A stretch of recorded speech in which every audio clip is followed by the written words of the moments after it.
우리 모두는 집에 살고 있습니다. 집에서 식사도 하고, 가족과 이야기도 하며, 편히 쉬기도 하고 잠을 자기도 합니다. 매일 생활하는 공간인데, 영 불편하거나, 자도 피곤하고, 집에만 오면 불안하고 짜증나는 경험, 혹시 있진 않으셨나요? 오늘은 하루라도 빨리 떠나야 할 집에 대해서 알려드립니다. 첫째, 사방이 막힌 집은 빨리 떠나십시오. 네 방향이 다 막혀 있는 집은 사방팔방으로 뻗어나가야 할 기운이 다 막힌 집이라고 볼 수 있습니다. 요즘 지가가 높은 곳에 집을 보면 최대한 그 지대 위에 많은 집을 짓기 위해 고밀로 빽빽하고 높게 집을 짓는 경우가 많습니다. 창문을 열면 앞집과 대화를 할 수 있을 정도라는 뉴스도 종종 나오곤 하죠. 토지에서도 맹지라고 하여 길이 없이 사방이 막힌 곳이 있습니다. 이런 토지는 가치가 현저히 떨어지죠. 이왕이면 내가 사는 공간은 주변과 적당한 거리가 유지되어 나를 포근하게 잘 감싸고 있는 곳이 좋습니다. 이런 말씀을 드리면 돈이 없으니까 그런 곳에 가는 거지 누군들 조망 좋은 곳에 안 가고 싶겠느냐? 하는 분들이 있습니다. 집을 보러 나가보면 실제로 조망이 좋은 집과 그렇지 않은 집은 가격 차이가 꽤 많이 나는 것을 볼 수 있어요.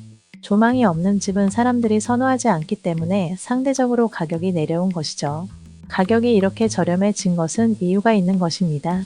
주변 인프라를 저렴한 가격으로 살면서 누릴 수도 있지만 반대로 내가 그 공간에서 충분한 에너지를 받지 못할 수도 있다는 단점 역시 있습니다. 저렴한 가격에 혹할 수 있지만 내가 살면서 그 공간의 에너지를 흡수해 뻗어나가야 하기에 선택하시기 전에 한 번 더 신중하게 생각해 보시길 바랍니다. 하지만 또 비싸고 좋다고 해서 풍수적으로 좋지 않은 경우도 있으니 무조건 또 비싼 집만 고르는 건 안 된다는 것. 아무리 비싼 집이라도 나와 맞지 않는 곳에 있다면 그 에너지가 상충하게 됩니다. 내가 어떤 것을 중점적으로 따져 보아야 좋을지, 내가 지금 어떤 선택을 하는지에 따라서 그 운은 언젠가 돌아옵니다. 둘째, 바람의 영향을 많이 받는 집은 빨리 떠나십시오. 집이라는 건 외부의 바람은 막고 내부의 기운은 잘 감싸줘야 합니다. 기본적인 지형상 바람이 많이 들이치면 기운이 모이기 어렵습니다. 기운은 바람에 의해 쉽게 흩어지는 것입니다. 그래서 고층 아파트는 잘 되지 못할 확률이 높을 수 있습니다. 바람의 영향을 직접적으로 받아서 망하는 집 역시 있습니다. 대표적으로 계곡의 바람을 예로 들 수 있는데요. 살고풍이라 하여 산과 산 사이 계곡에 매섭게 불어치는 바람은 그 공간에 있는 사람의 기운을 다 쓸어버리게 됩니다. 이런 곳에 시원한 바람이 분다고 펜션 사업하는 사람들도 있는데요. 물론 그 바람이 시원하고 자연의 기운을 듬뿍 받는 곳은 좋습니다만 그렇지 않고 음침하고 스산한 바람이 부는 곳은 갖고 있는 에너지도 다 빨려나가서 좋지 않습니다. 당연히 그곳에 다녀가는 사람도 편안하지 않게 되고요. 그렇게 다녀간 손님이 좋은 말 하기 어렵겠죠. 사람은 자연의 흐름에 맞춰 사는 것이지 이에 역행하면 힘듭니다. 우리 삶이 힘든 것도 역풍으로 살아가는 측면 때문이 아닌가 하는 생각이 듭니다. 순풍에 돛을 단 배처럼 편안하게 지내면 마음이 평안하고 행복할 것입니다. 셋째, 집 내부가 훤히 보이는 집은 빨리 떠나십시오. 전통주택은 거의 이런 경우가 많지 않은데요. 현대사회에 들어오면서 아파트라는 공동주택에 많이 거주하면서 마당이 없어지고 정원을 공유하는 형태가 많아졌어요.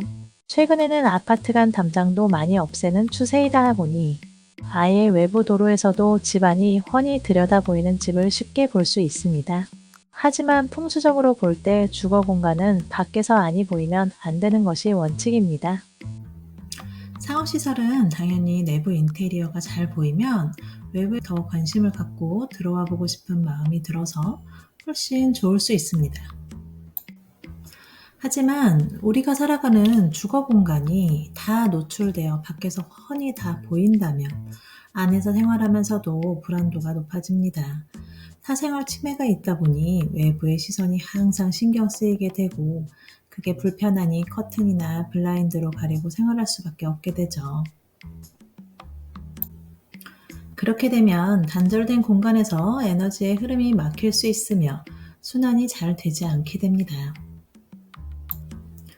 생활의 편리성으로 공동주택에 사는 것을 선호하게 되었지만 자연의 흐름에 맞지 않는 부분이 있다는 것도 알고는 있어야 할 부분이라 생각됩니다.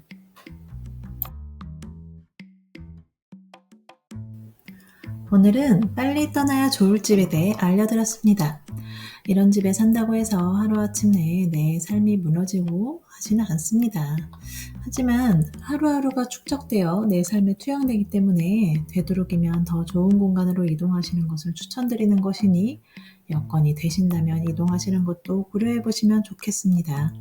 무리해서 움직이시는 것은 오히려 해가 될 수 있으니 각자의 상황을 잘 판단하시어 더 나은 선택을 하시면 좋겠네요. 감사합니다.